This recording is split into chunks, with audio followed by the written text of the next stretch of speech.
संध्या की शादी उसके पिता ने शरत से की। शादी के 15 साल के अंदर ही संध्या का परिवार अमीर से गरीब हो जाता है।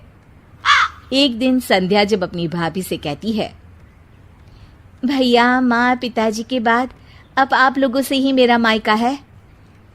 अरे संध्या दीदी, मायका बोलना आसान है, लेकिन जब मायके वालों को निभाना पड़ता है ना, हालत पतली हो जाती है। तभी वहां संध्या का भतीजा आ जाता है। अरे बुआ, कब आई तुम? मुझे बताती थी, मैं स्टेशन लेने आ जाता। अरे पहली बार थोड़ी आ रही है जो रास्ता भटक जाती। अब गाड़ियां भले ही बहुत है, लेकिन सब काम पर लगी है। अरे कोई बात नहीं भैया। और बताओ, अपनी गुड़िया की शादी के बाद खुश तो है ना? हाँ हाँ, मेरी गुड़िया तो राज कर रही है, राज। बहुत पैसा है उन लोगों के पास। अरे किसी भी चीज की कमी नहीं रखी मैंने अपनी बेटी की शादी में। हाँ भैया, वो तो इस घर का रिवाज है। बेटियों की शादी बहुत ही धूमधाम से करते हैं। पिताजी ने भी मेरी शादी में कोई कसर नहीं छोड़ी थी। बस किस्मत मेरी ही खराब निकली।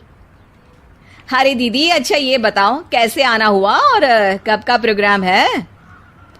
संध्या पूरे घर को देखती है। उसे अपना बचपन याद आता है कि कैसे उसके पिता ने ये घर प्यार से बनाया था। मुझे सीढ़ियों वाला घर पसंद था, तो पिताजी ने मेरे लिए 2 तल्ले का मकान बना दिया। अरे बुआ, सीढ़ियों को घूर रही हो? जरूर बचपन में यहाँ से खूब गिरी होगी। संध्या की आंख से आंसू गिर जाते हैं। वो अपने कमरे में चली जाती है और अलमारी खोलती है।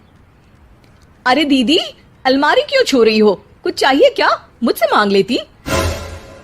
अरे नहीं भाभी, बचपन से ये अलमारी में मेरे खिलौने और गुड़िया रहा करती थी। हाय रे दीदी, अब क्या बंटवारा चाह रही हैं क्या? संध्या भाभी की इस बात पर घबरा कर वहां से निकल जाती है। अगली सुबह घर में संध्या को न देखकर भतीजा बोलता है, माँ, अरे माँ, ये बुआ दिखाई नहीं दे रही, कहाँ गई? अरे चली गई होगी, कह तो रही थी कि मन नहीं लग रहा है।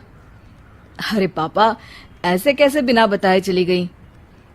अरे कल अलमारी खोलकर खड़ी थी, कहीं कुछ उड़ा तो नहीं ले गई? भतीजी को बुआ की बात सुनकर गुस्सा आ जाता है। वो वहां से चला जाता है। अगले दिन, अरे शेखर कहाँ मर गया? तेरी बहन आ रही है ससुराल से, जल्दी जा स्टेशन। और सुन, वो लंबी वाली कार लेकर जाना, उसकी पसंदीदा है। ओहो पिताजी, आ जाएगी। कौन सा पहली बार आ रही है? माँ को गुस्सा आ जाता है। हाँ हाँ, अब मेरी बेटी को स्टेशन से खुद ही आना पड़ेगा। वाह जी वाह। शेखर, हुआ क्या है तुझे? क्यों नहीं जा रहा है अपनी बहन को लेने? उसने तेरे लिए क्या क्या नहीं किया, कितना प्यार करती है वो तुझसे। पिताजी, प्यार तो बुआ भी आपसे कम नहीं करती थी। फिर भी उन्हें ना कोई लेने और ना ही कोई छोड़ने जाता है, वो क्यों भला? पिता को गुस्सा आ जाता है और वो उसे थप्पड़ मार देते हैं। अरे बस करो, क्यों आप दोनों उस संध्या के लिए लड़ रहे हो? ठीक है पिताजी, आज तो आप ड्राइवर को भेजकर अपनी बेटी को ले आइए, लेकिन याद रखिए, अपनी शादी के बाद मैं अपनी बहन को कभी नहीं पूछूंगा। पिता को अपनी गलती का एहसास होता है। आज बुआ का जन्मदिन है, याद तो होगा नहीं आपको? पिता की आंख भर आती है। लेकिन तभी वहां अपनी पसंदीदा कार से संध्या घर आती है। भगवान भाई दे तो तुम्हारे जैसा भैया। पापा को पता था कि कौन से रंग की कार मुझे पसंद है। तुमने उसी रंग की कार से मुझे घर बुलाया, वो भी मेरा जन्मदिन मनाने के लिए। ईश्वर सबको तुम्हारे जैसा भाई दे।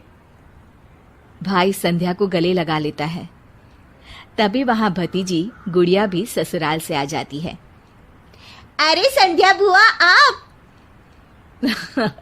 हाँ, आज तो घर की दोनों बेटियां अपने घर में हैं।